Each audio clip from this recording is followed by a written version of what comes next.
మన ప్రభు అయినటువంటి యేసుక్రీస్తు నామములో చేరువచ్చినటువంటి పరిశుద్ధులందరికీ ప్రభు యేసు నామమున తెలియజేస్తున్నాను. ఈ యొక్క ప్రత్యేకమైనటువంటి బైబిల్ తరగతికి ప్రేమపూర్వకంగా ఆహ్వానించినటువంటి కావలి క్రీస్తు సంఘానికి, స్థానిక సంఘ సువార్థికులకి ప్రభు నామమున తెలియజేస్తున్నాను. అదేవిధంగా నాకంటే ముందుగా వాక్యం తెలియజేసినటువంటి సహోదరులకి వందనాలు తెలియజేస్తున్నాను. నాకు ఇవ్వబడినటువంటి అంశము స్థానిక సంఘంలో సువార్థికుల యొక్క బాధ్యతలు, సువార్థికులు అంటే ఎవరు అనే విషయాల గురించి ఈరోజు గ్రంథంలో వచ్చి పరిశీలన చేస్తాము. సువార్థికుడు ఇంతవరకు మనము క్రీస్తు ప్రభువు యొక్క స్వరూపంలోకి ఏ విధంగా ఒక వ్యక్తి మలచబడాలో ఆ విషయాన్ని సహోదరుల ద్వారా తెలియజేయబడ్డాము. అదేవిధంగా సంఘం యొక్క స్థాపన, క్రీస్తు సంఘము ఏ విధంగా స్థాపించబడింది, ఎక్కడ స్థాపించబడింది అనే విషయాలు చూసాము. క్రీస్తు సంఘంలో పరిచర్య ధర్మం జరిగించడానికి, సువార్తను తెలియజేయడానికి దేవుని చేత ఏర్పరచబడినటువంటి సువార్థికులు అంటే ఎవరు అనే విషయాన్ని మనము పరిశీలన చేస్తున్నాము. సువార్థికులు అంటే గ్రంథంలో తెలియజేయబడిన మాట దేవుని యొక్క సేవకుడు అని అర్థము. సేవకుడు అదేవిధంగా కాపరి అని అర్థము. సువార్థికుడు దేవుని పిలుపుని అందుకొని ఈ యొక్క పరిచర్య చేయడానికి ఏర్పాటు చేయబడినటువంటి వ్యక్తి. దేవుని యొక్క మాటలను, గ్రంథంలోని విషయాలను స్థానిక సంఘాన్ని పోషించే బాధ్యత సువార్థికునికి అప్పచెప్పబడింది. ఈ సువార్త పరిచర్య ధర్మం జరిగించడం అనేది ఇది అమూల్యమైనటువంటి కార్యము. మరి ముఖ్యంగా ఇది దేవుని చేత ఏర్పాటు చేయబడినటువంటి పరిశుద్ధమైనటువంటి పిలుపును అందుకున్న వారు ఈ యొక్క పనిని జరిగిస్తుంటారనే విషయాన్ని మనము గుర్తెరగాల్సిన అవసరం ఉంది. ఎందుకంటే ఇది దేవదూతలకు కూడా లేనటువంటి ఈ యొక్క గొప్ప భాగ్యం. ఇది ఇక్కడ ఎక్కువ మంది సువార్థికులు ఉన్నట్టు మనకు కనబడుతూ ఉంది. ఈ సువార్థికులు ఏ ఉద్దేశంతో పిలువబడ్డారో, ఎందుకోసము దేవుని పనికి మీరు రాబడ్డారో ముఖ్యంగా గుర్తెరగాల్సిన అవసరం ఉంది. ఇది పరిశుద్ధమైన పిలుపు అనే విషయము మనకు తిమోతి రాసినటువంటి 2వ పత్రిక 1వ అధ్యాయము 9-10 వచనాల్లో, మన క్రియలను బట్టి కాక తన స్వకీయ సంకల్పం బట్టి అనాది కాలమని క్రీస్తు యేసునందు మనకు అనుగ్రహింపబడినది, క్రీస్తు యేసును మన రక్షకుని ప్రత్యక్షత వల్ల బయలుపరచబడినదినైనా తన కృపను బట్టి మనల్ని రక్షించి పరిశుద్ధమైన పిలుపుతో ఆయన మనలను పిలిచెను.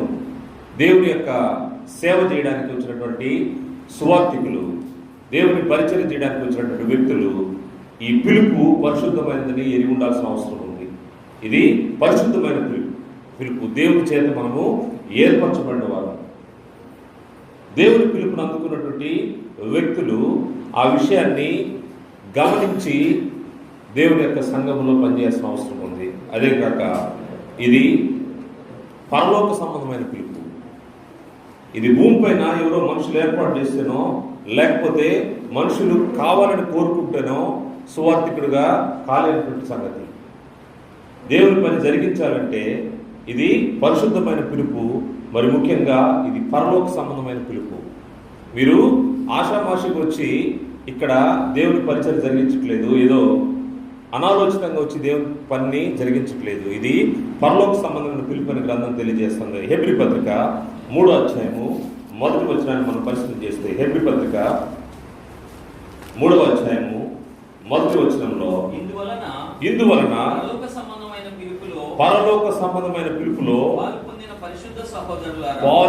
పరిశుద్ధ సహోదరులారా, మనం ఒప్పుకున్న దానికి అపోస్తలుడును ప్రధాన యాజకుడైన యేసు మీద లక్ష్యం ఉంచుడి. ఈ పిలుపు మామూలు పిలుపు కాదు, పరలోక సంబంధమైన పిలుపు. ఈ పరలోక సంబంధమైన పిలుపు తీసుకుని వచ్చినటువంటి సువార్థికులు, దేవుని పని పరలోక సంబంధమైన పిలుపు అందుకున్నటువంటి సువార్థికులు ఎంత జాగ్రత్తగా ఆయన సంఘంలో పనిచేయాలో మనం ఆలోచన చేస్తే, ఏ పని నిమిత్తమో మనం పిలువబడ్డామో ముందుగా మనం తెలుసుకోవాల్సిన అవసరం ఉంది. ఏ పని నిమిత్తం పిలువబడ్డామంటే ఆయనకు యాజకత్వం జరిగించడానికి, యాజకత్వం జరిగించడానికి, దేవునికి సేవ చేయడానికి మనం పిలువబడ్డాము. ఈ పిలువబడిన పిలుపు పరిశుద్ధమైనది, పరలోక సంబంధమైనది.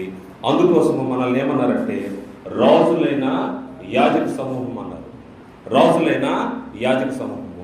అందువల్ల మనం యాజకత్వము ఏ విధంగా జరిగించాలో ఆలోచన చేస్తే పేతురు రాసిన మొదటి పత్రిక 2వ అధ్యాయము 9వ వచనంలో, పేతురు రాసిన మొదటి పత్రిక 2వ అధ్యాయము, అయితే మీరు చీకటిలో నుండి ఆశ్చర్యకరమైన తన వెలుగులోనికి మిమ్మల్ని పిలిచిన వారి గుణాత్సములను ప్రచురం చేయ నిమిత్తము ఏర్పరచబడిన వంశమును, రాజులైన యాజక సమూహమును, పరిశుద్ధ జనమును, దేవుని సొత్తైన ప్రజలై ఉన్నారు. ఎక్కడి నుంచి ఎక్కడికి పిలువబడ్డామంటే చీకటిలో నుంచి ఆశ్చర్యకరమైన తన వెలుగులోనికి.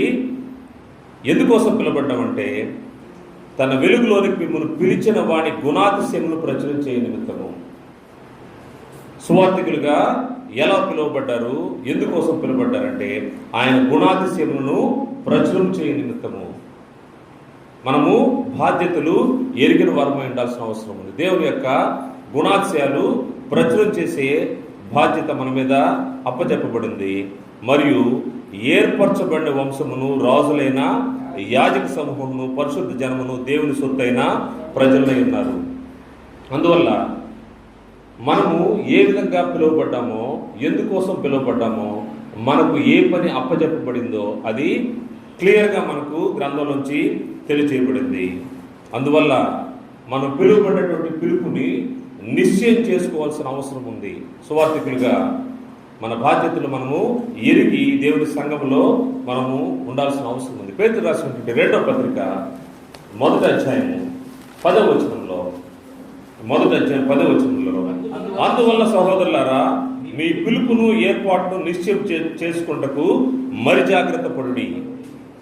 ఈ పిలుపు పరిశుద్ధమైనది, పరలోక సంబంధమైనది. మరి ముఖ్యంగా దేవుని గురించినటువంటి విషయాలను ప్రజలకు తెలియజేసి దేవుని వైపుకు, దేవుని రాజ్యం వైపుకు తీసుకురావాల్సిన బాధ్యత సువార్థికుల మీద ఉంది. అందువల్ల ఈ పిలుపుని నిశ్చయం చేసుకోండి. ఏదో కొద్దిగా దేవుని యొక్క మాటలు తెలుసుకున్నాం కాబట్టి, ఏ సందర్భాన్ని బట్టి మీరు పిలువబడ్డారో నాకైతే తెలియదు, కానీ దేవుని వాక్యం తెలుసు కాబట్టి మాట్లాడటం కోసము సువార్థికుడిగా కావాలని ఆశ కలిగి ఉన్నారో, లేకపోతే అక్కడ ఉన్నటువంటి స్థానిక సంఘ అవసరతను బట్టి మీరు సువార్థికులు అయ్యారో, లేకపోతే నిజంగా పరిశుద్ధమైన పిలుపును బట్టి సువార్థికులు అయ్యారో నాకైతే తెలియదు. కానీ దేవుని గ్రంథం అయితే సువార్థికునికి అత్యున్నత స్థానం ఇచ్చి దేవుని పరినిమిత్తము వారిని పవిత్రపరిచి, పరిశుద్ధపరిచి, వారిని అభిషేకించి దేవుని సంఘంలో దేవుని సువార్థికులుగా అప్పచెప్పబడింది. దానికోసము ముఖ్యంగా ఈరోజు మనం పరిశీలన చేసేది ఏంటంటే సువార్థికునికి ఉండవలసినటువంటి లక్షణాలు.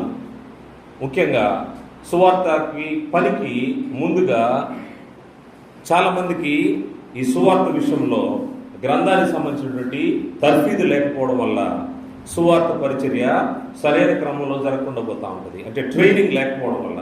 అందువలన ట్రైనింగ్ అనేది అవసరమైంది. ఇక్కడ ఎంతమంది ట్రైనింగ్ తీసుకున్నారో నాకు తెలియదు, కానీ ట్రైనింగ్ తీసుకోవడం వల్ల జరిగే మేలేంటో ఆలోచన చేస్తే గ్రంథం యొక్క బ్యాక్గ్రౌండ్ తెలుస్తూ ఉంటుంది. దేవుడెవరో, ఆయన కుమారుడు ఎవరో, పరిశుద్ధాత్మ ఎవరో తెలియజేయబడుతూ ఉంటుంది. మరి ముఖ్యంగా గ్రంథంలోని విషయాలు, దానికి సంబంధించినటువంటి చరిత్ర తెలుసుకోవాల్సిన అవసరం ఉంది. అది వేదాంత విద్యలోనే మనకు లభ్యమయ్యే అవకాశం ఉంది. అంటే అందరూ ట్రైనింగ్ అయ్యే సువార్థికులుగా ఉన్నారంటే అవసరం లేదు కూడా ఒక్కోసారి. కానీ దానివల్ల యాడెడ్ అడ్వాంటేజ్ ఉంటుంది. ఎలా ఉంటుందంటే గ్రంథాన్ని క్రమం తప్పకుండా చదవడం వల్ల. ఎంతమంది గ్రంథాన్ని క్రమం తప్పకుండా చదువుతారు? చదవడం అంటే ఏదో ఒక అధ్యాయం చదివాము లేకపోతే 2 అధ్యాయాలు చదివాము కాదు. గ్రంథంలోని విషయాలు, దేవుని యొక్క మాటల్ని, లేఖనాలని పరిశీలనగా చదవాల్సిన అవసరం ఉంది. దేవుని యొక్క మాటలు ఏ విధంగా ఉన్నాయో, ఏం మాట్లాడమంటున్నాయో, ఏం మాట్లాడద్దంటుందో వాటిని ఎరిగి చదివి దాని ప్రకారంగా నువ్వు ప్రచురం చేయాల్సిన అవసరం ఉంది. దానికోసం సువార్థికుడు గ్రంథానికి సంబంధించినటువంటి క్రమం తప్పకుండా చదవడం, మరి ముఖ్యంగా ట్రైనింగ్ అనేది అవసరము. ఈ ట్రైనింగ్ లేకపోతే ఏం జరుగుతుందంటే గ్రంథాన్ని అపార్థం చేసే పరిస్థితి ఉంటుంది, లేఖనాలు సరిగా చెప్పలేనటువంటి పరిస్థితి ఉంటుంది. దానివల్ల నీవు దేవుని బోధ కాకుండా అబద్ధ బోధ చేసే పరిస్థితులు ఏర్పడుతూ ఉంటాయి. అపోస్తులు పౌలు గారు ఆయన యొక్క తర్ఫీదుల గురించి తెలియజేస్తూ అపోస్తుల కార్యగ్రంథము 22వ అధ్యాయము 3వ వచనంలో, అపోస్తుల కార్యగ్రంథము 22వ అధ్యాయము 3వ వచనంలో ఆయన గురించినటువంటి ఇంట్రడక్షన్ మనకు కనబడుతుంది. నేను కిలికియలో తార్సులో పుట్టిన యూదుడను, అయితే ఈ పట్టణంలో గమలీయేలు పాదముల యొద్ద పెరిగి మన పితరుల ధర్మశాస్త్ర సంబంధముకు నిష్ఠ యందు శిక్షితుడనై మీ అందరి నేడు ఉన్న ప్రకారము దేవుని గురించి ఆసక్తుడనై ఉండి. ఈయన యొక్క బ్యాక్గ్రౌండ్ చెప్తా ఉన్నాడు. ఈయన కిలికీలోని తార్సులో పుట్టిన యూదుడంట. ఈయన ఈ పట్టణంలో గమలీయేలు పాదముల యొద్ద పెరిగి మన పితరుల ధర్మశాస్త్ర సంబంధముకు నిష్ఠ యందు ట్రైనింగ్ అయ్యాడు. పౌలు గారు ధర్మశాస్త్రంలో ట్రైనింగ్ అయ్యాడు. దేవుని యొక్క వాక్యాన్ని తెలియజేయాలంటే, దేవుని యొక్క మాటను తెలియజేయాలంటే, సువార్థికుడిగా స్థానిక సంఘంలో దేవుని పని జరిగించాలంటే ట్రైనింగ్ అవసరము.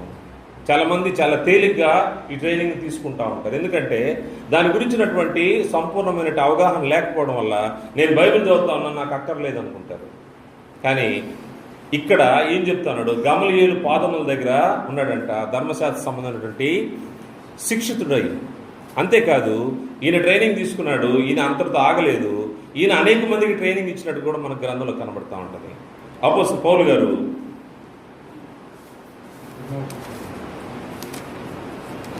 ఆయన ట్రైనింగ్ ఇచ్చినటువంటి పరిస్థితి చూస్తే కొరింథీయులకు రాసినటువంటి మొదటి పత్రిక 11వ అధ్యాయము, కొరింథీయులకు రాసిన మొదటి పత్రిక 11వ అధ్యాయము, ఆయన ట్రైనింగ్ ఎక్కడ పొందాడో ఎలా పొందాడో తెలియజేస్తూ ఆయన చెప్తున్న మాట, ఆయన 11వ అధ్యాయం మొదటి వచనము, కొరింథీ రాసిన మొదటి కొరింథీ 11వ అధ్యాయం మొదటి వచనం, నేను క్రీస్తును పోలి నడుచుకున్న ప్రకారము మీరును నన్ను పోలి నడుచుకునండి. సరిపోద్దండి. క్రీస్తును పోలి నడుచుకున్న ప్రకారం మీరు అన్ని విషయంలో నన్ను పోలి నడుచుకునండి. ఈయన తురన్నాను పాఠశాలలో ఈయన దాదాపు 2 సంవత్సరాలు ఈయన ట్రైనింగ్ అయిన తర్వాత, ఈయన ఎప్పుడైతే ధర్మశాస్త్ర సంబంధమైన ట్రైనింగ్ గమలీయేలు దగ్గర తీసుకున్నాడు, దాని తర్వాత వాస్తవమైనటువంటి క్రీస్తు యేసు యొక్క మార్గాన్ని ఎరిగిన తర్వాత ఆయన ఏం చేస్తా ఉన్నాడంటే సువార్త పని మొదలుపెట్టిన తర్వాత ఆయన చెప్తున్న మాట, ఆయన 2 సంవత్సరాల పైన తురన్నాను పాఠశాలలో అనేక మందికి ట్రైనింగ్ ఇస్తూ ఉన్నాడు, అనేక మందితో ఆయన చర్చిస్తూ ఉన్నాడు. దీనివల్ల ఏం జరుగుతూ ఉంటుందంటే దేవుని యొక్క జ్ఞానము మనకు మాత్రమే కాదు అనేక మందికి తెలియజేయడానికి అవకాశం ఉంటా ఉంటుంది. ఈ ట్రైనింగ్ అనేది చాలా అవసరమైనది. మరి ముఖ్యంగా మనం ట్రైనింగ్ చేసేటప్పుడు ఈ ట్రైనింగ్తో పాటు మెంటరింగ్షిప్ అంటారు. అంటే ఒక వ్యక్తిని మనము మెంటర్గా ఎంచుకోవాలి. మనల్ని ఎవరైతే దేవుని యొక్క జ్ఞానంలో మలుస్తారో వారిని అనుసరించాల్సిన అవసరం ఉంది. వ్యక్తిగతంగా నా విషయం అయితే నేను దేవుని యొక్క ఈ మార్గంలోకి రావడానికి, క్రీస్తు సంఘం యొక్క వాతావరణంలోకి రావడానికి దైవజనులు దేవదానం గారి యొక్క వాక్యం విని వారి క్లాసులకు వెళ్ళిన తర్వాత అక్కడ ఈ వాక్యం విని యొక్క మార్గంలోకి వచ్చాను, డెనామినేషన్లోంచి ఇక్కడికి వచ్చాను. దాని తర్వాత అనేక మంది సహోదరులు నన్ను ప్రేమపూర్వకంగా వారు ఆదరించి దేవుని యొక్క జ్ఞానాన్ని తెలియజేశారు. మరి ముఖ్యంగా మనము మెంటర్షిప్ కోసము మన దగ్గర ఉన్నటువంటి ఎవరైతే దేవుని జ్ఞానాన్ని కలిగి ఉంటారో వారిని అనుసరించాల్సిన అవసరం ఉంది. అనేక సార్లు మనం ఏమనుకుంటామంటే ఒక సువార్థికుడితో చర్చించడానికి ఇష్టపడరు. అంటే ఈయనకి అది కూడా తెలీదా అనే మనసు కలిగి ఉంటారండి. కానీ వాస్తవంగా ఆలోచన చేయాల్సింది ఏంటంటే మనం నిత్యము సువార్థికులతో సహవాసం కలిగి ఉండాలి, వారి ద్వారా కొత్త విషయాలు నేర్చుకుంటూ ఉండాలి. అటువంటి సందర్భంలో సోదరులు మన మధ్యలో ఉన్నారు, సోదరులు సంపత్ గారు. నేను స్థానిక సంఘంలో సువార్థికుని యొక్క బాధ్యత తీసుకునే ముందుగా సహోదరులు అనేక విషయాల్లో అనేక గంటల కొద్దీ మేము మాట్లాడుకుంటా ఉండేవాళ్ళం. ఆత్మ సంబంధమైన విషయాలు చర్చించుకుంటా ఉండేవాళ్ళము. ఏ విధంగా సువార్థికుడిగా నువ్వు నిలబడాలో దాన్ని సహోదరులు తెలియజేస్తూ ఉంటారు. అదేవిధంగా బాపట్ల స్థానిక సంఘ సువార్థికులు రాజు గారు, ఆయన కూడా అనేక గంటల తరబడి మేము మాట్లాడుకుంటాం. దేని గురించి మాట్లాడుకుంటామంటే ఆత్మ సంబంధమైన విషయాలు, సువార్త పరినిమిత్తము, ట్రైనింగ్తో పాటు నీకెవరో ఒకరు మెంటర్షిప్ ఉండాలి. ఒకరి ద్వారా మనము మెంటర్ అవుతూ ఉండాలి. దానివల్ల ఏం జరుగుతూ ఉంటుందంటే ఆత్మ సంబంధంగా బలపడుతూ ఉంటాం. నేను కేవలం 2 పేర్లు మాత్రం చెప్పాను. ప్రతినిత్యం ఇప్పటికీ అనేక మంది సువార్థికులు సోదరులు కలుస్తున్నప్పుడు వారి ద్వారా మనము తర్ఫీదు పొందుతూ ఉంటాం. దీంతో పాటు భౌతిక సంబంధమైన విద్య కూడా అవసరమైంది. మనము బైబిల్ ట్రైనింగ్తో పాటు భౌతిక సంబంధమైన విద్య కూడా అవసరం, అకాడమిక్ బ్యాక్గ్రౌండ్ కూడా అవసరమైంది. విద్య లేకపోతే ఏం జరుగుతూ ఉంటుందంటే గ్రంథంలోని విషయాలు మనము సరిగా అర్థం చేసుకోలేము, సరిగా మనము వివరించలేము. దాని గురించే పేతురు గారు తెలియజేస్తూ, పేతురు రాసినటువంటి 2వ పత్రిక 3వ అధ్యాయము 15-16 వచనాల్లో, 2వ పత్రిక 3వ అధ్యాయము 15-16 వచనాల్లో, మరియు మన ప్రభు యొక్క దీర్ఘశాంతము రక్షణార్థమైనది ఎంచుకుని, అలాగే మన ప్రియ సహోదరుడైన పౌలు కూడా తనకు అనుగ్రహింపబడిన జ్ఞానం చొప్పున మీకు రాసి ఉన్నాడు. వీటిని గూర్చి తన పత్రికలన్నింటిలో బోధించుచున్నాడు. అయితే వాటిలో కొన్ని సంగతులు గ్రహించుటకు కష్టమైనవి. వీటిని విద్యావిహీనులు, అస్థిరులైన వారు తక్కిన లేఖనములను అపార్థం చేసినట్లు తమ స్వకీయ నాశనమునకు అపార్థం చేయుదురు. భౌతిక సంబంధమైన విద్య ఏం చేస్తూ ఉంటుందంటే విద్యావిహీనులు, అస్థిరులైన వారు లేఖనాలని అపార్థం చేసుకుంటారంట. విద్య ఎందుకు అవసరం అంటే గ్రంథాన్ని బాగా చదవడానికి కోసం అవసరము, అదేవిధంగా గ్రంథాన్ని అర్థం చేసుకోవడానికి అవసరమైనది. లేకపోతే లేఖనాలు అపార్థం చేసుకుంటూ ఉంటుంది. లేఖనాలు అపార్థం చేసుకుంటే నువ్వు బోధించే బోధ వేరైపోతూ ఉంటుంది. అది ఈ బోధ కాకుండా వేరొక బోధ అయిపోతూ ఉంటుంది. అందువల్ల బోధ విషయంలో చాలా జాగ్రత్తగా ఉండాల్సిన అవసరం ఉంది. లేఖనాలను పరిశీలించడానికి నీకేం అవసరం అంటే విద్య అవసరమైంది. నువ్వు గ్రంథాన్ని సరిగా చదవలేకపోతే నువ్వు ఏం బోధిస్తావు? గ్రంథాన్ని చదవడమే తెలియకపోతే ఏం బోధిస్తావు? నువ్వు సువార్థికుడు ఏమవుతావు? అదేవిధంగా గ్రంథాన్ని చదివేటప్పుడు కూడా ఉచ్చారణ అవసరమైంది, భాష తెలిసి ఉండాలి. వీటన్నిటికీ విద్య అవసరము. సువార్థికులుగా తయారయ్యేవారు వీటి విషయంలో ఆలోచన కలిగి ఉండాల్సిన అవసరం ఉంది. దేవుని జ్ఞానాన్ని మనము తీసుకునేటప్పుడు లేకపోతే ఏం జరుగుతూ ఉంటుందంటే లేఖనాలు అపార్థం చేయబడతా ఉంటాయి. విద్యా విహీనులు, అస్థిరులైన వారు తక్కిన లేఖనములను అపార్థం చేసినట్లు తమ స్వకీయ నాశనమునకు అపార్థం చేయుదురు. పరిశుద్ధ లేఖనాల్ని పరిశీలనగా గమనించాల్సిన అవసరం ఉంది. దానికి విద్య అవసరమైంది. మరియు పరిశుద్ధ లేఖనాల్లో నిలకడగా ఉండాలి. నిలకడగా ఉండడం అంటే క్రమం తప్పకుండా ఎవరైతే గ్రంథాన్ని చదువుతారో, లేఖనాలను పరిశీలన చేస్తారో వారు పరిశుద్ధ లేఖనాల విషయంలో నిలకడగా ఉండాల్సిన అవసరం ఉందని గ్రంథం తెలియజేస్తాను. తిమోతికి రాసినటువంటి 2వ పత్రిక 3వ అధ్యాయము, తిమోతికి రాసినటువంటి అపోస్తలుడు పౌలు గారు తిమోతికి రాసినటువంటి 2వ పత్రిక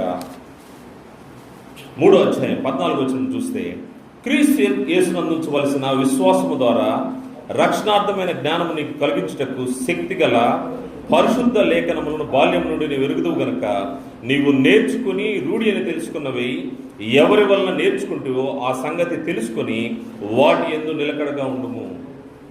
సువార్థికుడైనటువంటి తిమోతిని అపోస్తలుడు పౌలు గారు హెచ్చరిక చేస్తూ ఉన్నారు. నువ్వు బాల్యం నుండి నేర్చుకున్నటువంటి లేఖనాల విషయంలో నువ్వు రూఢిగా తెలుసుకున్నావు, వాటి యందు నిలకడగా ఉండుము.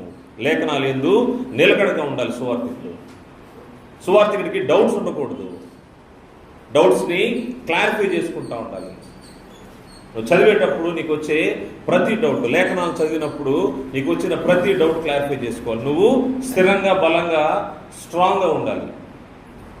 పరిశుద్ధ లేఖనాల్లో కంటెంట్ కలిగి ఉండాల్సిన అవసరం ఉంది. లేఖనాల్లో నిలకడగా ఉండాలి. ఎప్పుడైతే లేఖనాలని పరిశీలన చేస్తూ ఉంటామో, నిత్యము ఇది నా పని అన్నట్టుగా మనం ఎప్పుడైతే చేస్తూ ఉంటామో, నువ్వు నిలకడగా ఉండేటప్పుడు ఏం జరుగుతూ ఉంటుందంటే నీ బోధ కూడా పరిశుద్ధమైన బోధ, గ్రంథానుసారమైన బోధ వస్తూ ఉంటుంది. అలా కాకపోతే నువ్వు వేరే బోధను చేసేదానికి అవకాశం ఉంటుంది.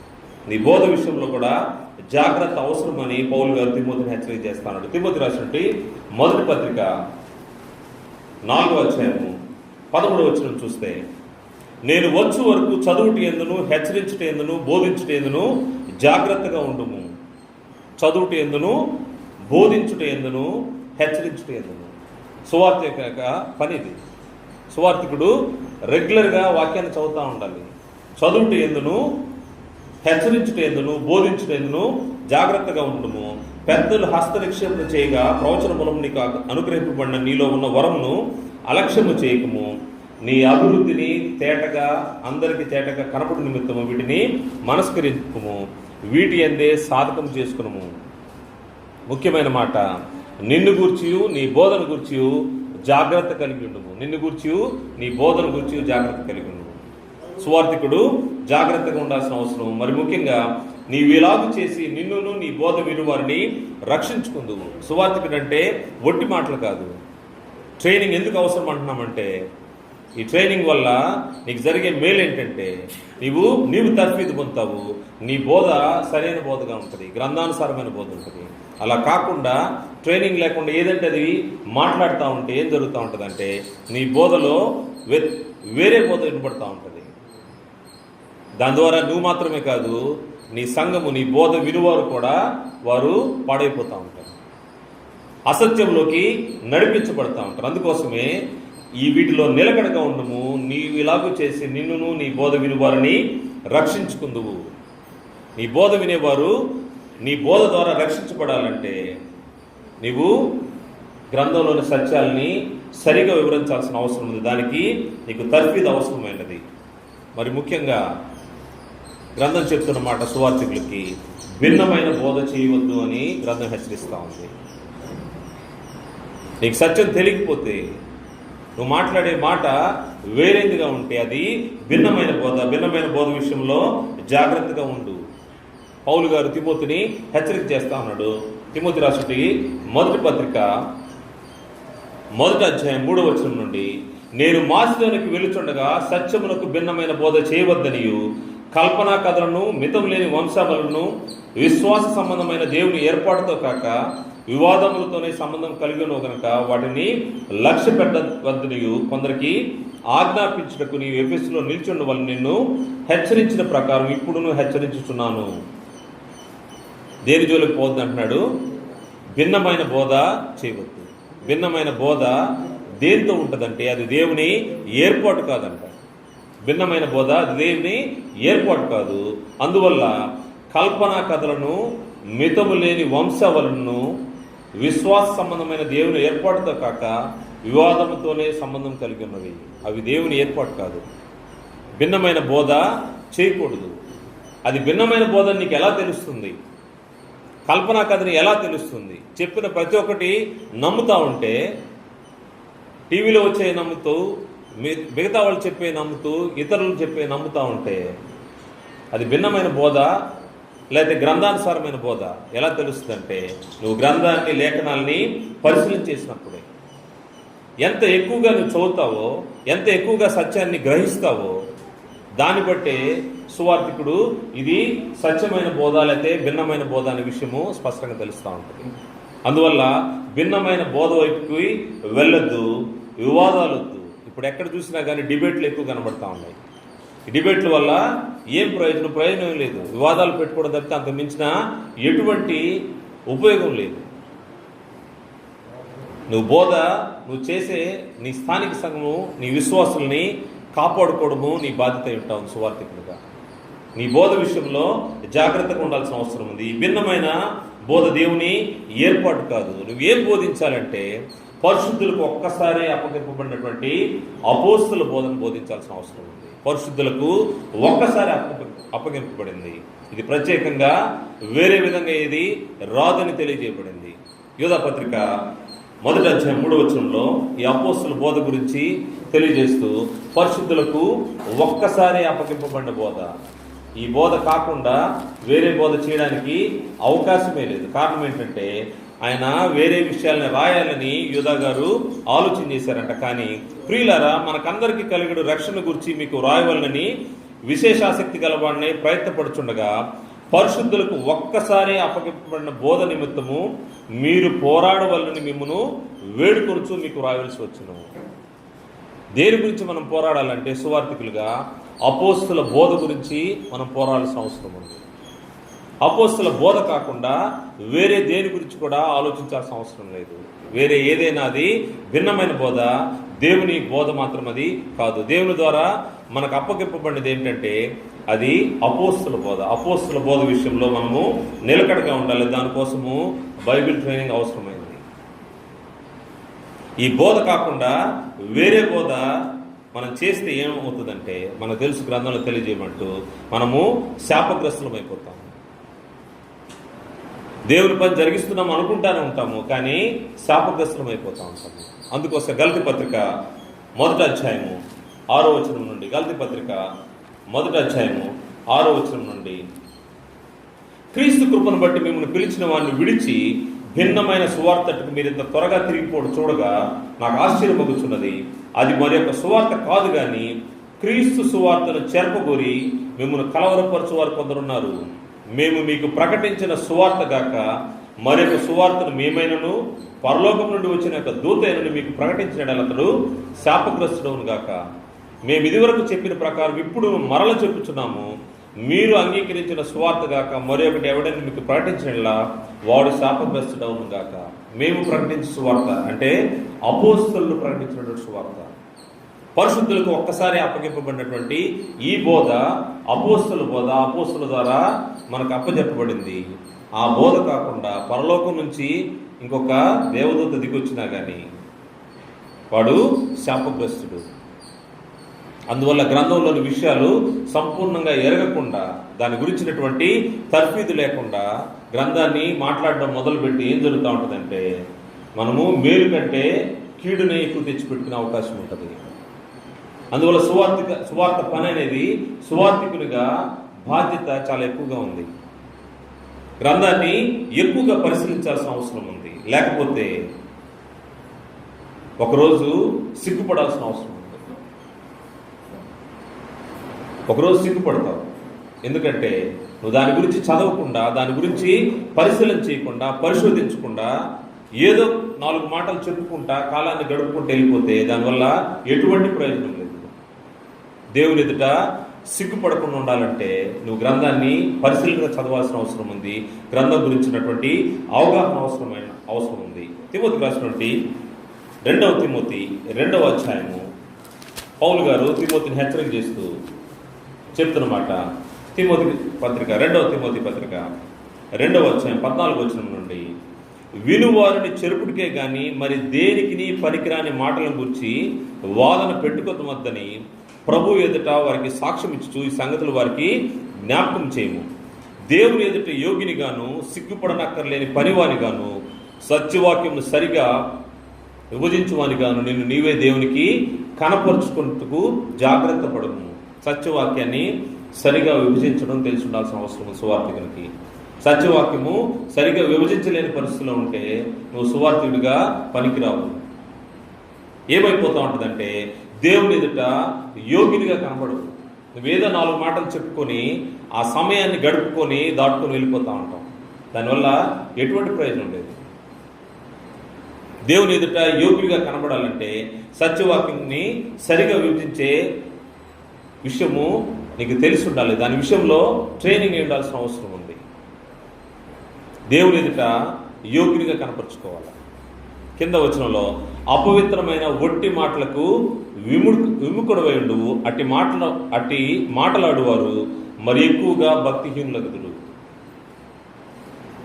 ఒట్టి మాటలు, అపవిత్రమైన ఒట్టి మాటలు, దేవుని సత్యం కాకుండా ఏదంటే అది సొంత కల్పన కథలు చెప్పేవాళ్ళు అపవిత్రమైనటువంటి ఒట్టి మాటలు మాట్లాడేవారు. దానివల్ల ఏం జరుగుతూ ఉంటుందంటే మరి ఎక్కువగా వాళ్ళు భక్తిహీనులు అయిపోతారంట.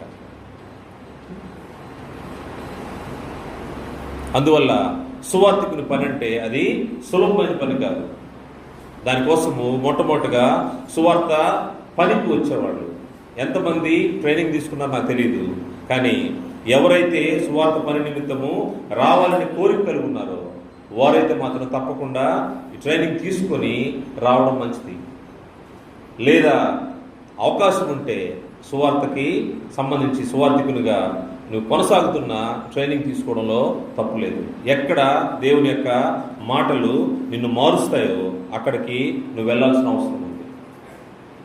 ఈ తర్ఫీదు వల్ల ఏం జరుగుతూ ఉంటుందంటే, నువ్వు గ్రంథాన్ని సరైన విధంలో విభజించి ఉపదేశించడానికి అవకాశం ఉంటుంది.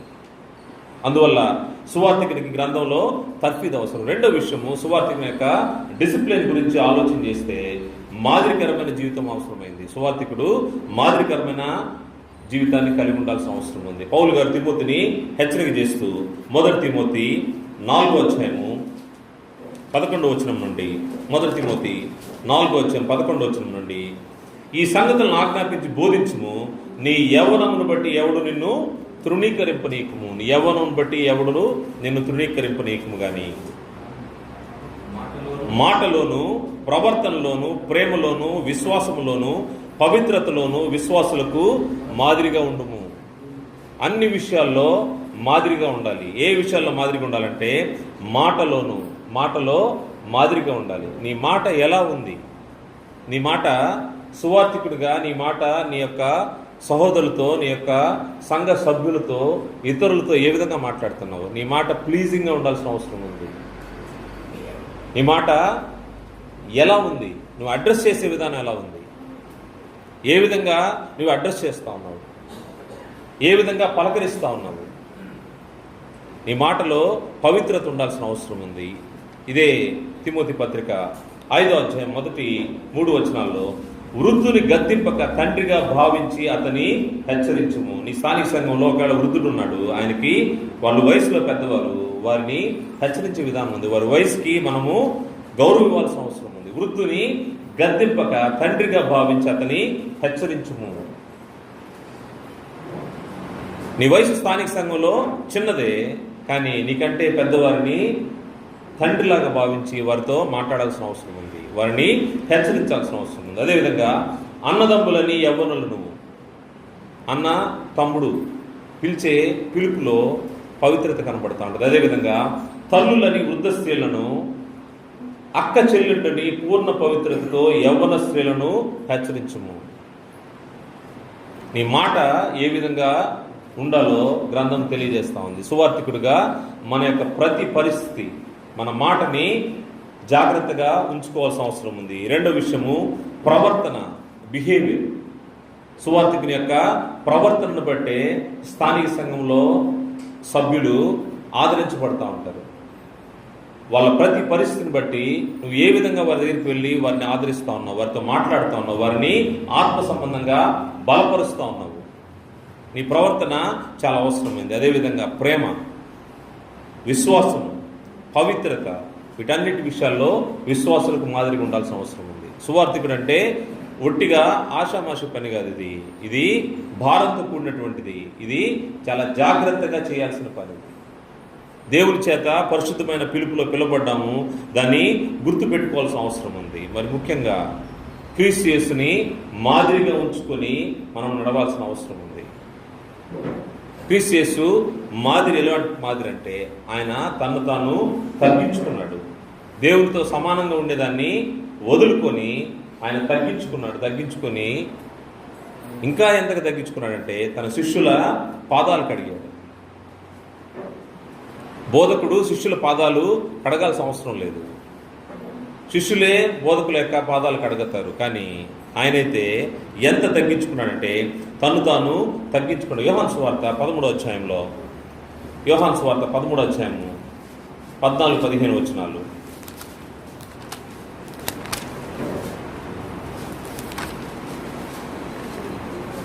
కాబట్టి ప్రభువును బోధకుడైన నేను మీ పాదములు కడిగినలా మీరును ఒకరి పాదములు ఒకడు కడుగవలసినదే. నేను మీకు చేసిన ప్రకారం మీరును చేయవలనని మీకు మాదిరిగా ఇలాగ చేసుకుని. మాదిరికరమైనటువంటి జీవితాన్ని క్రీస్తు ప్రభువు వారు చూపి ఈ విధంగా మీరు ఉండాలి. మరి ముఖ్యంగా సువార్థికులు మాదిరికరమైన జీవితం అంటే తగ్గింపు జీవితం. ఎంత తగ్గించుకున్నాడంటే ఆయన మన కొరకు శ్రమను అనుభవించాడు, మన కొరకు బాధను అనుభవించాడు.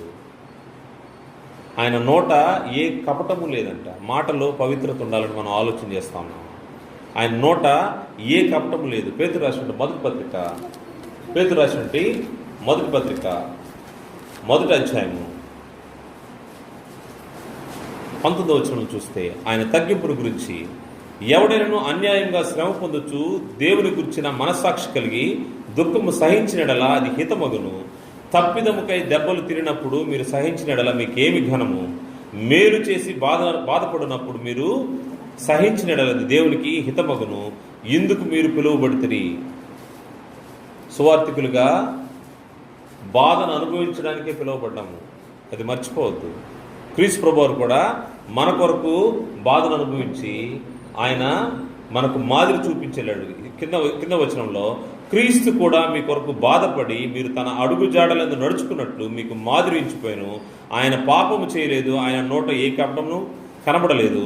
ఆయన దూషింపబడి బదులు దూషింపలేదు. ఆయన శ్రమ పట్టబడి బెదిరింపక న్యాయంగా తీర్పు తీర్చు దేవునికి తను తాను అప్పగించుకున్నాను. క్రీస్తు ప్రభువారిని మాదిరి మనం చూసామంటే సువార్థికులుగా మన ముందుండే అనేక రకములైనటువంటి శ్రమల్ని సహించడానికి, ఓర్చుకోవడానికి మనకు శక్తి వస్తూ ఉంటుంది.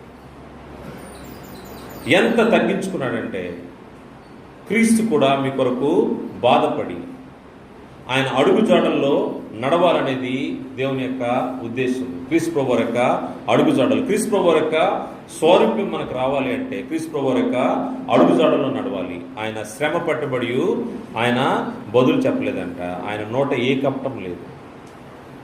సువార్థికుడిగా ఇవన్నీ కూడా మనము ఈ మంచి లక్షణాలని పుణికిపుచ్చుకోవాల్సిన అవసరం ఉంది. మాదిరికరమైనటువంటి జీవితం మరియు సత్కార్యముల విషయంలో మాదిరిగా ఉండాల్సిన అవసరం ఉంది. సువార్థికుడు సత్క్రియలు జరిగించాల్సిన అవసరం ఉంది. సత్కార్యాలు రెగ్యులర్గా చేయాలి. తీతు రాసినటువంటి అపోస్తలుడు పౌలు గారు తీతు రాసినటువంటి పత్రిక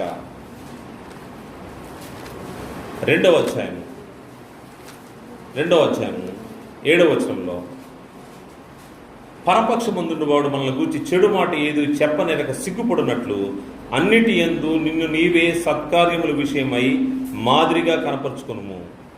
నీ ఉపదేశం మోసం లేనిది గాను మాన్యమైనది గాను యథాక్షమైన హితవాక్యముతో కూడినది గాను ఉండవలను. ఎన్ని జాగ్రత్తలు చెప్తా ఉన్నాడో పౌలు గారు. సువార్త పని అంటే అది సులువైన పని కాదు. ఇందులో జాగ్రత్తలు అవసరమైంది. పరపక్షమందుండవాడు నిన్ను గూర్చి ఎటువంటి చెడు మాటలు చెప్పడానికి వీలు లేకుండా క్యారెక్టర్ విషయంలో జాగ్రత్తగా ఉండాల్సిన అవసరం ఉంది. సువార్థికుడు క్యారెక్టర్ని జాగ్రత్తగా బిల్డ్ చేసుకోవాల్సిన అవసరం ఉంది. మాదిరికరమైనటువంటి జీవితాన్ని జీవించాల్సిన అవసరం ఉంది. మరి ముఖ్యంగా శ్రమానుభవాన్ని కలిగి ఉండాల్సిన అవసరం ఉంది. శ్రమానుభవం దీంట్లో కూడా ప్రభువారు మనకు మాదిరి చూపించారు. అదేవిధంగా పౌలు గారు కూడా మనకు మాదిరి చూపించారు. పౌలు గారు తను తిమోతి గురించి మాట్లాడుతూ ఆయన చెప్తా ఉన్నాడు, నేను పడిన శ్రమలన్నీ చూసిన తర్వాత కూడా నువ్వు ఈ సువార్త పనికి వస్తా ఉన్నావు, జాగ్రత్త అంటా ఉన్నాడు. ఆయనకు జరిగినటువంటి శ్రమలన్నీ చూసిన తర్వాత, ఇంత కష్టం ఉంటుందని తెలిసిన తర్వాత ఆయన అనుసరిస్తున్నటువంటి ఒక వ్యక్తి తిమోతి, నువ్వు చాలా జాగ్రత్తగా ఉండాలి. ఇన్ని శ్రమలు నేను అనుభవిస్తూ ఇంత ఇబ్బంది పడుతుంటే కూడా నువ్వు నన్ను చూసి మరలా ఇదే పనికి వస్తున్నావంటే ఇంకా జాగ్రత్తగా ఉండాలి. అందుకోసం హెచ్చరిస్తాము. శ్రమానుభవం విషయంలో జాగ్రత్తగా ఉండాలి. ఇందా మనం చదువుకున్నటువంటి వాక్య భాగం తిమోతి రాసినటువంటి 2వ పత్రిక 2వ అధ్యాయంలో 3వ వచనం చూస్తే, క్రీస్తు యేసు యొక్క మంచి సైనికుని వలె నాతో కూడా శ్రమను అనుభవించుము. పౌలు గారు తిమోతి చెప్తా ఉన్నాడు, క్రీస్తు యేసు యొక్క మంచి సైనికుని వలె. మాదిరికరమైనటువంటి జీవితము, శ్రమానుభవాన్ని కలిగినటువంటి జీవితము. సువార్థికులుగా మనము ప్రతి విషయంలోనూ జాగ్రత్త కలిగి ఉండాల్సిన అవసరం ఉంది. ముఖ్యంగా మనం ఆలోచన చేసేటప్పుడు మాదిరికరమైన జీవితము కలిగి ఉండాలి. మరి ముఖ్యంగా మనకంటే ముందున్నటువంటి వారిని, మనకంటే ముందు సువార్థికులుగా దైవజనులుగా ఉన్నటువంటి వారిని, వారి యొక్క ప్రవర్తన ఫలాన్ని, అంటే వారు నడుచుకునే రీతిని గమనిస్తూ మనం పెరగాల్సిన అవసరం ఉంది. వారి ప్రవర్తన ఫలం హెబ్రీ పత్రికలో ఈ మాట తెలియజేయబడింది. హెబ్రీ పత్రిక 13వ అధ్యాయము 7వ వచనంలో, హెబ్రీ పత్రిక 13వ అధ్యాయం 7వ వచనంలో, మీకు దేవుని వాక్యమును బోధించి మీ పైన నాయకులుగా ఉన్న వారిని జ్ఞాపకం చేసుకుని వారి ప్రవర్తన ఫలమును శ్రద్ధగా తలంచుకొనుచు వారి విశ్వాసం అనుసరించుడి. ఎందుకు మెంటర్షిప్ అవసరం అంటే, మనకంటే ముందున్నటువంటి దైవజనులు మనము పరిశీలనగా చూడాలా, సువార్థికులు మనము గమనిస్తుండాలా. వారి ప్రవర్తన ఫలం అని ఫుట్ నోట్లో కింద రాయబడింది. వారు అంతం వరకు నడుచుకున్న రీతిని, వారు ఏ విధంగా మన ముందు విశ్వాస సంబంధంగా బతుకుతూ ఉన్నారో వారిని పరిశీలన చేస్తూ వారి వలె మనం కూడా మాదిరికరమైన జీవితం, మన క్రీస్తు ప్రభువు ఉన్నారు, అపోస్తులు ఉన్నారు, మనకంటే ముందున్నటువంటి దైవజనులు ఉన్నారు, వారు ఏ విధంగా వారిలోంచి మనుషులుగా వారిలో ఉండే మైనస్ని చూడాల్సిన అవసరం లేదు. అనేక సార్లు ఎక్కడ మనం పడిపోతూ ఉంటామంటే, ఆయనలో కూడా చాలా లోపాలు ఉన్నాయి. లోపాలు ఉంటే మనకు అవసరం లేదు, లోపాలు పక్కన పెట్టండి. ఆత్మ సంబంధమైన విషయాల్ని ఆదర్శంగా తీసుకోండి. ఆత్మ సంబంధమైన విషయాలు ఆదర్శంగా తీసుకొని దాని ద్వారా మనకు ఆత్మ సంబంధం వేరేమన్నా పొందుకుంటామో లేదో పరిశీలనగా చూసుకోవాల్సిన అవసరం ఉంది. రెండో విషయము, డిసిప్లిన్ విషయంలో ధనాపేక్ష లేని వారికి ఉండాల్సిన అవసరం ఉంది. ధనాపేక్ష సమస్త కీడులకు మూలము. సువార్థికులు ధనాపేక్ష లేని వారికి ఉండాల్సిన అవసరం ఉంది. ధనాపేక్ష ఏం చేస్తూ ఉంటుందంటే మనిషిని సత్యం నుంచి బయటికి తీసుకెళ్ళిపోతా ఉంటుంది. తిమోతి రాసినటువంటి మొదటి పత్రిక 6వ అధ్యాయము 6వ వచనం నుండి, సంతుష్టి సహితమైన దైవభక్తి గొప్ప లాభసాధనమైనది. మనం ఈ లోకంలోనికి ఏమీ తేలేదు, దీని నుండి ఏమీ తీసుకుని పోలేము. కాగా అన్న వస్త్రం గలవారమై ఉండి వాటితో తృప్తి పొందేందుము. ధనవంతుల గట్టుకు అపేక్షించు వారు శోధనలోను ఉరిలోను అవివేకయుక్తములకు హానికరములైన అనేక దురాశలోను పడుదురు. అటువి మనుషులను నష్టంలోను నాశనంలోను ముంచివేయను. ఎందుకనగా ధనాపేక్ష సమస్త కీడులకు మూలము. సువార్థికులు జాగ్రత్తగా గుర్తుపెట్టుకోవాల్సింది, ధనాపేక్ష సమస్త కీడులకు మూలము. కొందరు దాన్ని ఆశించి విశ్వాసం నుండి తొలగిపోయి నానా బదులతో తమను తామే పొడుచుకోండి. అనేక సార్లు ఈ మాట చదువుతూ ఉంటాము, కానీ ధనానికి సంబంధించిన సబ్జెక్ట్ రాగానే బైబిల్ పక్కన పెట్టి ధనానికి దారి చూస్తూ ఉంటాం. దాని వైపు కాదంట వెంటాడాల్సింది. ధనాపేక్ష సమస్త కీళ్లకు మూలం. అందుకోసం కింద వచనాలు 11 వచనాలు, దైవజనుడా నీవైతే వీటిని విసర్జించి, సువార్థికుడా నీవైతే దీన్ని విసర్జించి నీతిని, భక్తిని, విశ్వాసమును, ప్రేమను, ఓర్పును, సాత్వికమును సంపాదించుకోవడానికి ప్రయాసపడము. సువార్థికులు వీటిని సంపాదించాలి. దేన్ని వదులుకోవాలి, దేన్ని సంపాదించాలి. సంపాదించాల్సిన వాటి వైపు వెళ్లకుండా వేటిని విసర్జించమన్నారో వాటి వైపు వెళ్ళే పరిస్థితి. నీతిని, భక్తిని, విశ్వాసమును, ప్రేమను, ఓర్పును, సాత్వికమును సంపాదించుకున్నాం. సువార్థికులు సాత్వికం కలిగి ఉండాల్సిన అవసరం ఉంది, ప్రేమ కలిగి ఉండాల్సిన అవసరం ఉంది. నీతిని, భక్తిని, విశ్వాసము వీటిని వెంటాడాలంట, వాటి కోసము పోరాడాలంట. విశ్వాస సంబంధమైన మంచి పోరాడము, నిత్య జీవమును చేపట్టము. దాన్ని పొందుటకు నీవు పిలువబడి అనేక సాక్షుల ఎదుట మంచి ఒప్పుకుంటివి. సువార్త పని నిమిత్తము వచ్చే రోజు డే 1 ఎలా ఉన్నామో ఒకసారి పరిశీలన చేసుకుంటే ఆ రోజు ఎంతో ఆసక్తితో, ఎంతో ఆవేశంగా ఉంటాము. సువార్త పని నిమిత్తము వచ్చే రోజు మన ఒప్పుకోలు ఎలా ఉందో, అనేక మంది సాక్షులు ఎదుట నువ్వు ఎంత పవిత్రంగా నువ్వు ఒప్పుకున్నావో, ఈరోజు ఎక్కడున్నావో పరిశీలన చేసుకుంటే. ధనాపేక్ష ఏం చేస్తూ ఉంటుందంటే మనిషిని విశ్వాసం నుండి తొలగిపోయే విధంగా చేస్తూ ఉంటుంది. సువార్థికులు ధనాపేక్ష వైపు వెళ్లకుండా ఉండాలని, ఇది విగ్రహారాధన. మన గ్రంథంలో అనేక సందర్భాల్లో మనకు తెలుసు. ఎఫెసీ పత్రిక 5వ అధ్యాయం 5వ వచనంలో, అదేవిధంగా కొలస్సీ పత్రిక 3వ అధ్యాయం 5వ 6వ వచనంలో విగ్రహారాధన ధనాపేక్ష విగ్రహారాధనతో పోల్చబడింది. అందువల్ల ధనాపేక్ష వైపు వెళ్ళకూడదని గ్రంథం తెలియజేస్తూ ఉంది. ఇది క్రీస్తు ప్రభువారి ద్వారా మనకు ఆజ్ఞలాగా ఇవ్వబడింది. ఆయన ఏం చెప్తున్నాడంటే, ప్రభువారు ఈ భూమి మీద ఉన్న దినాల్లో ఆయన చెప్పింది, భూమి మీద మీ కొరకు ధనము కూర్చుకొనవద్దు.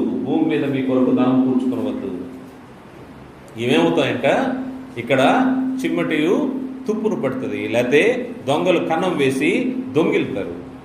అది ఎక్కడ ఉండాలంటే పరలోకంలో ధనం కూర్చుకోవాలి. పరలోకంలో ధనము, సువార్థికులు పరలోకంలో ధనం ఏంటి? నీ సత్క్రియలే పరలోకంలో ధనము. ప్రభువునందుకు నువ్వు పడే ప్రయాసే నీకు పరలోకంలో ధనము. అన్ని జనులనే ఆత్మల అర్పణ నీకు పరలోకంలో ధనము. ఇక్కడ భూమిపైన నీ బిల్డింగ్లు లేకపోతే కార్లు లేకపోతే ఇంకోటి కాదు, వీటన్నింటినీ విసర్జించాల్సిన అవసరం ఉంది. భూమి మీద మీ కొరకు ధనము కూర్చుకొనవద్దు. ధనం అవసరమే, కానీ వాటికంటే ముఖ్యమైనది దేవుని యొక్క మాట. సువార్థికులుగా, దేవుని పని జరిగించే దైవ సేవకులుగా ఆలోచన చేయాల్సింది. ఇది విగ్రహారాధన. విగ్రహారాధన వల్ల ఏం జరుగుతూ ఉంటుందంటే ఉగ్రతకు పాలైపోతూ ఉంటారు.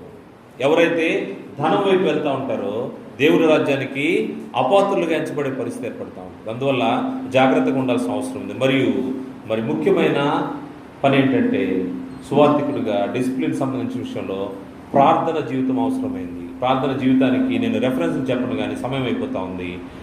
క్రీస్తు ప్రభువు వారి యొక్క ప్రార్థన జీవితాన్ని మనం పరిశీలన చేస్తే ఆయన ఇంకా తెల్లవారకు ముందే ఏకాంతంగా కొండకు వెళ్ళి ప్రార్థన చేసే ప్రార్థన జీవితం, మరియు రోదిస్తూ మహారోదనతోనూ కన్నీళ్లతోనూ ఆయన చేసే ప్రార్థన. ఆయన ఎవరి కోసం చేస్తున్నాడు?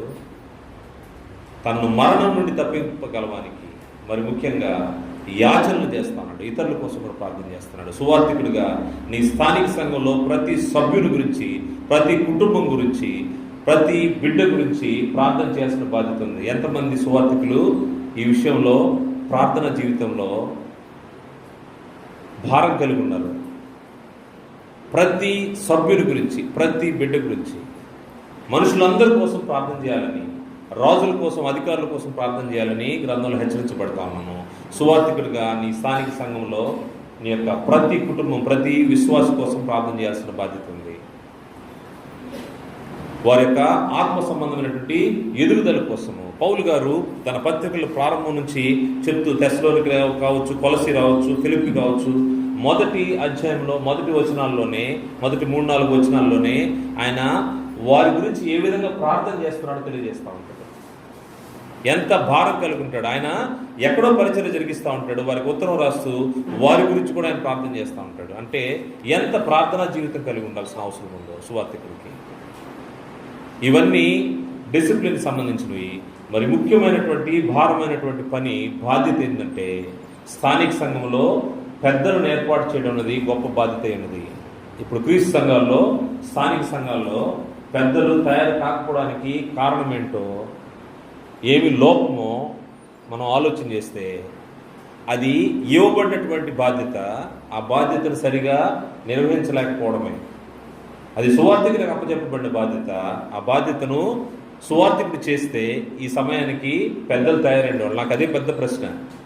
అనేక సార్లు ఆలోచిస్తూ ఉంటాను, ఎందుకు పెద్దలు తయారు కావట్లేదంటే దాని విషయంలో లోపం ఎక్కడుందంటే, తీతు పత్రిక 1వ అధ్యాయము 5వ వచనంలో, తీతు పత్రిక 1వ అధ్యాయం 5వ వచనంలో, నేను నీకు ఆజ్ఞాపించిన ప్రకారం నీవు లోపంగా ఉన్న వాటిని దిద్ది ప్రతి పట్టణంలోనూ పెద్దలను నియమించు నిమిత్తమై నేను క్రేతులు నిన్ను విడిచి వచ్చితిని. పెద్దలను నియమించే బాధ్యత ఎవరికి ఇవ్వబడింది? స్థానిక సంఘ సువార్థికులకు ఇవ్వబడింది. సువార్థికులు ఏం చేయాలి? పెద్దలు తయారు చేయాలి, పెద్దలు నియమించాలి. పెద్దలు నియమించాలంటే ఏం చేయాలి? అక్కడ చెప్పబడింది, నీవు లోపముగా ఉన్న వాటిని దిద్ది. ఎవరికి లోపం ఉంటుంది? ఎవరైతే పెద్దలుగా తయారవుతారో వారికి ఉన్నటువంటి లోపాలను దిద్దాల్సిన బాధ్యత ఎవరి మీద ఉంది? సువార్థికుల పైన ఉంది. ఎంతవరకు లోపాలు దిద్దుతా ఉన్నాము? లోపాలు దిద్దితే వారు అంగీకరించరు, అది వాస్తవం.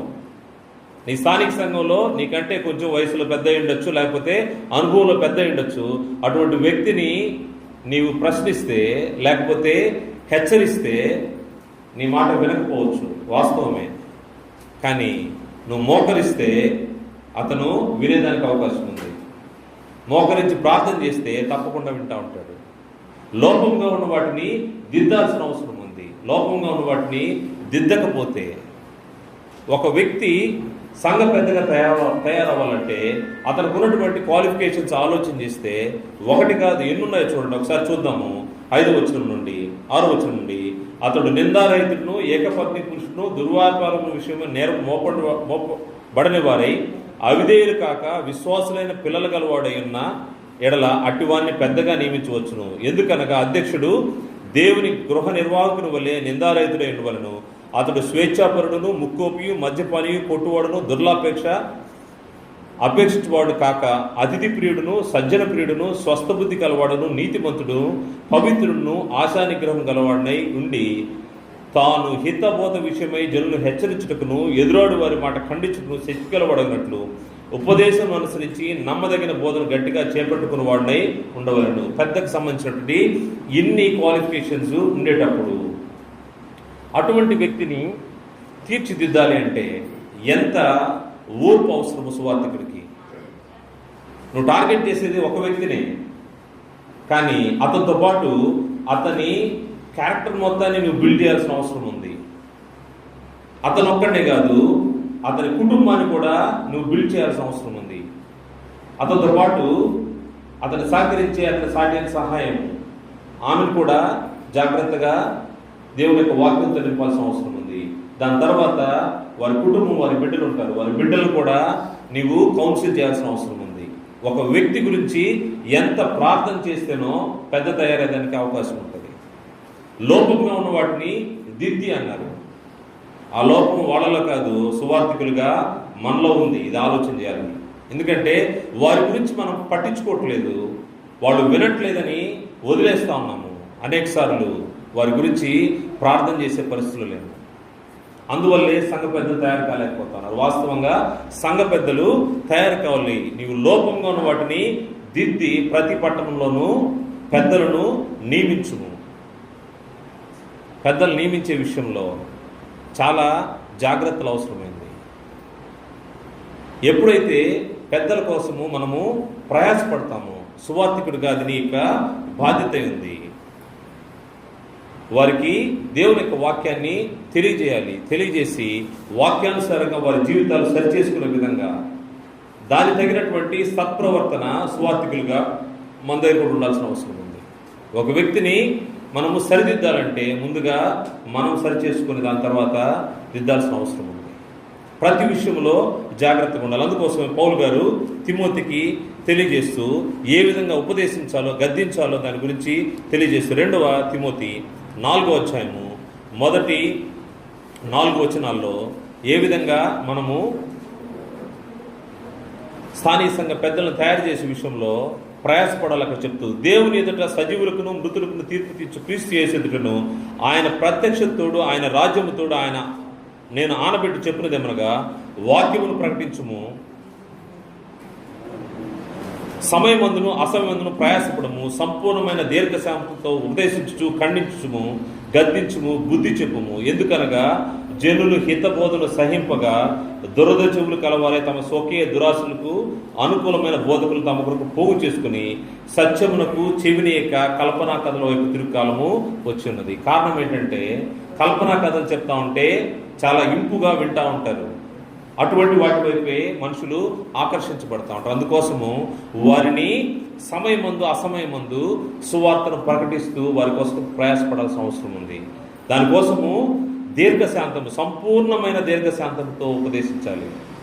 సువార్థికుడికి దీర్ఘశాంతం అవసరం. సంపూర్ణమైన దీర్ఘశాంతం ఎప్పుడైతే కలిగి ఉంటుందో అప్పుడే నీవు పెద్దలు తయారు చేయగలవు. పెద్దలతో మాత్రమే కాదు, సువార్థికులు తయారు చేసే పని కూడా సువార్థికుందే బాధ్యత.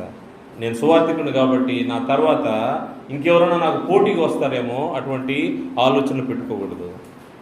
సువార్థికుల్ని తయారు చేసే బాధ్యత కూడా సువార్థికుల మీద ఉంది. సమయము ఎక్కువైపోతా ఉంది, లేదా క్షమించండి, నేను ముగించేస్తాను. సువార్థికుని యొక్క బాధ్యతల్లో పెద్దలను తయారు చేయడం మరియు సువార్థికుల్ని తయారు చేయడము. సువార్థికుల్ని తయారు చేసేటప్పుడు ముఖ్యంగా నాదొక మనవి, ఇక్కడ మనకు ఫుల్ టైం పార్ట్ టైం సువార్థికులు ఉంటా ఉన్నారు. ఫుల్ టైం అంటే సంపూర్ణంగా దేవుని పనికి అప్పగించుకొని సువార్త పని జరిగించేవాళ్ళు. పార్ట్ టైం అంటే జీవనోపాధి చేసుకుంటూ దేవుని యొక్క పని జరిగించేవాళ్ళు. నా ఉద్దేశం అయితే ఫుల్ టైం వర్కర్సే మంచిది. పూర్తి స్థాయి సువార్థికులు ఉంటేనే స్థానిక సంఘం అభివృద్ధి చెందేదానికి అవకాశం ఉంటా ఉంటుంది. పార్ట్ టైం వాళ్ళు ఏం జరుగుతూ ఉంటుందంటే వారి సమయం అంతా జీవనోపాధికే వెచ్చిస్తూ ఉంటారు. దానివల్ల ఏం జరుగుతుందంటే పూర్తి స్థాయిలో చేయలేదు. అది అపోస్తల కాలంలో అది సెట్ అయింది. కానీ మనకైతే సాధ్యమైనంత వరకు ఫుల్ టైం ఉండే వాళ్ళని తయారు చేయాల్సిన బాధ్యత ఉంది. ఒకవేళ ప్రస్తుతం ఉన్నటువంటి పరిస్థితుల్లో మా స్థానిక సంఘంలో నా పరిస్థితి ఎత్తుకుంటే నేను పార్ట్ టైం కింద లెక్క, నేను జీవనోపాధి చేసుకుంటూ దేవుని పని జరిగిస్తాను. కానీ ఎంత త్వరగా ఫుల్ టైం ఉండే సువార్థికుని తయారు చేస్తే దాని ద్వారా స్థానిక సంఘము ఇంకా అభివృద్ధి చెందేదానికి అవకాశం ఉంటుంది.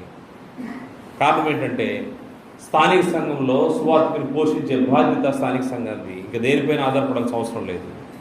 ఆ విధంగా స్థానిక సంఘాన్ని బలపరచాలి, వారిని విశ్వాసుల్ని ప్రేరేపించి ప్రోత్సహించాల్సిన అవసరం ఉంది.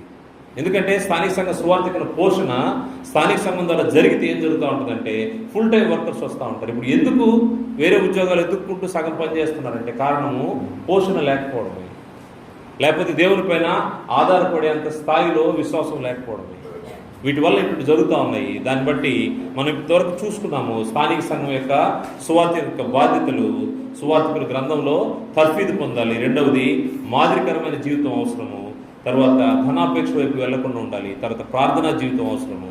ముఖ్యంగా స్థానిక సంఘంలో సువార్థికునికి బాధ్యత ఇవ్వబడింది, సంఘ పెద్దలను తయారు చేయడము, సువార్థికులను తయారు చేయడము. ఇంకా దేవుని చిత్తమైతే మరొక అవకాశం ఉంటే ఆ సమయంలో సిద్ధపాటు గురించి, సువార్థికుని యొక్క సిద్ధపాటు గురించి ఆలోచించేస్తాము. ఇంతవరకు ఇచ్చినటువంటి ఈ సమయాన్ని బట్టి ఓపికతో విన్నటువంటి మీ అందరికీ వందనాలు తెలియజేస్తూ ఈ యొక్క అవకాశం ఇచ్చినట్టు కావలి క్రీస్తు సంఘం సభ్యులకు, సువార్థికులకి కృతజ్ఞతలు తెలియజేస్తూ ముగిస్తున్నాను.